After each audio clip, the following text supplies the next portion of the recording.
falou agora há pouco sobre alguém, neste momento, não sabe o que vai comer. O almoço, por exemplo, você deve estar, se você estiver na sua casa, sentindo eventualmente cheirinho de comida, aquela coisa toda. Tem gente que sente o cheiro, mas não tem a comida, entendeu? Sente no vizinho, mas dentro de casa não tem o que comer.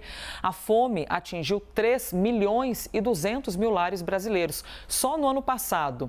Quais regiões mais registraram essa criticidade? Norte e Nordeste. É o que mostra uma pesquisa do IBGE sobre insegurança alimentar. Sobre isso, então, pesquisa que foi divulgada hoje. Sobre esse assunto, a gente conversa agora com Daniel Balaban, diretor do programa aqui no Brasil, Mundial de Alimentos e do Centro de Excelência contra a Fome. Muito obrigada pela gentileza de conversar com a gente aqui no Brasil. É sempre um prazer conversar com vocês, Elisa.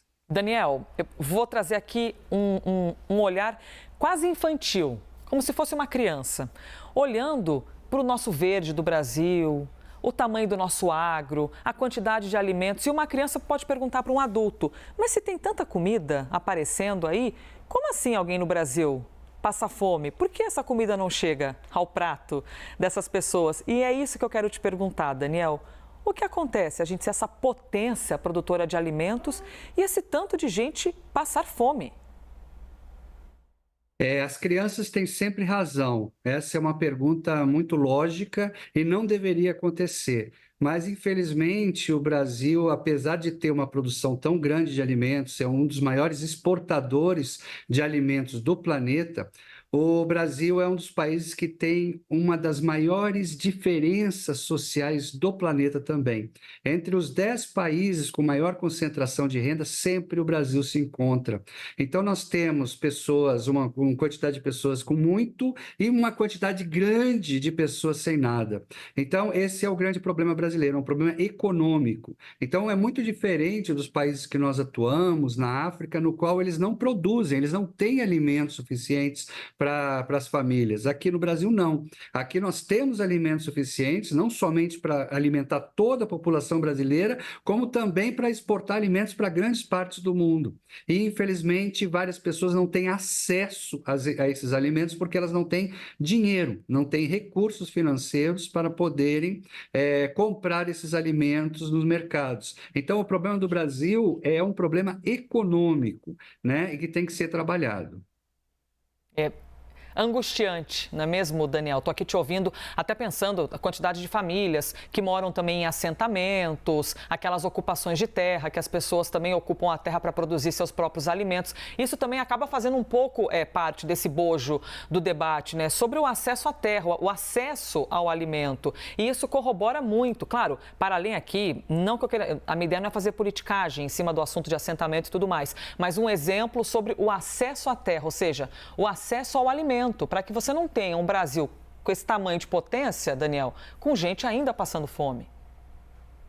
Exatamente. O Brasil é um país de agricultores familiares. O Brasil tem quase 5 milhões de agricultores, de famílias que são considerados agricultores familiares, né, que estão cadastradas pelo governo. E fora outras que nem estão cadastradas. Então, o Brasil precisa de políticas públicas que façam com que essas pessoas possam permanecer em suas glebas de terra, às vezes de 1 hectare, às vezes 2 hectares, né, e possam produzir os alimentos para aquelas regiões. Como você falou no início, o IBGE aponta as regiões Norte e Nordeste como as mais afetadas pela fome. E é lá que nós temos muitos agricultores familiares. E esses agricultores têm que ser trabalhados para que eles possam ficar na sua terra, possam produzir o alimento e esse alimento sirva para si, para sua família e para os mercados. Então, eles podem comercializar esses produtos na região, né? Então, não precisa ter produção no Sul, Sudeste, para chegar no Norte e Nordeste. Nós temos que ter produções locais nessas regiões. Daniel, eu quero aproveitar e te ouvir sobre mais um aspecto, que é o do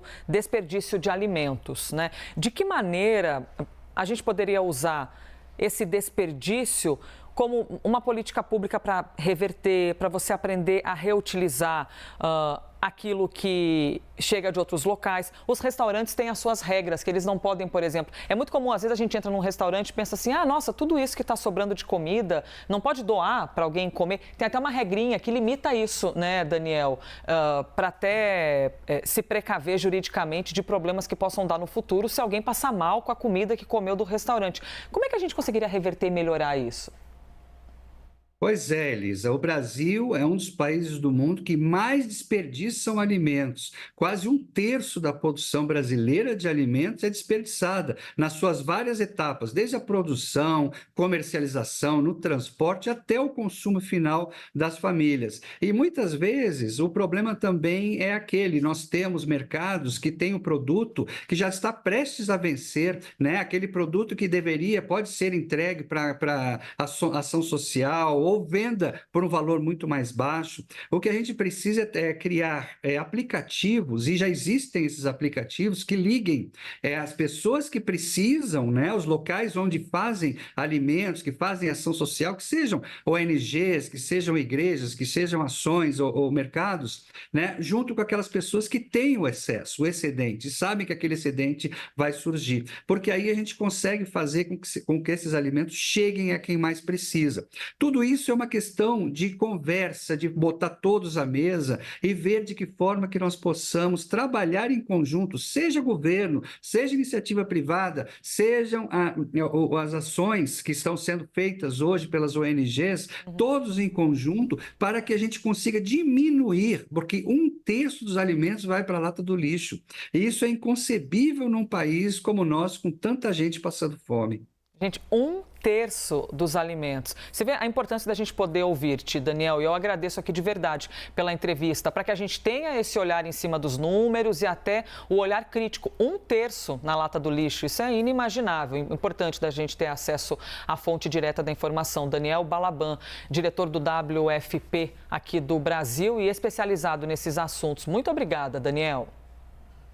Eu que te agradeço, Elisa. Estamos sempre à disposição para conversar sobre esse assunto muito importante e que tem solução. Espero que na próxima vez o Brasil já esteja livre da fome e da extrema miséria. Tomara que nós estejamos aqui lhe entrevistando sobre, nossa, olha que bom, o Brasil livrou-se disso. Muito bom. Daniel, muito obrigada, viu? Bom dia. Bom dia.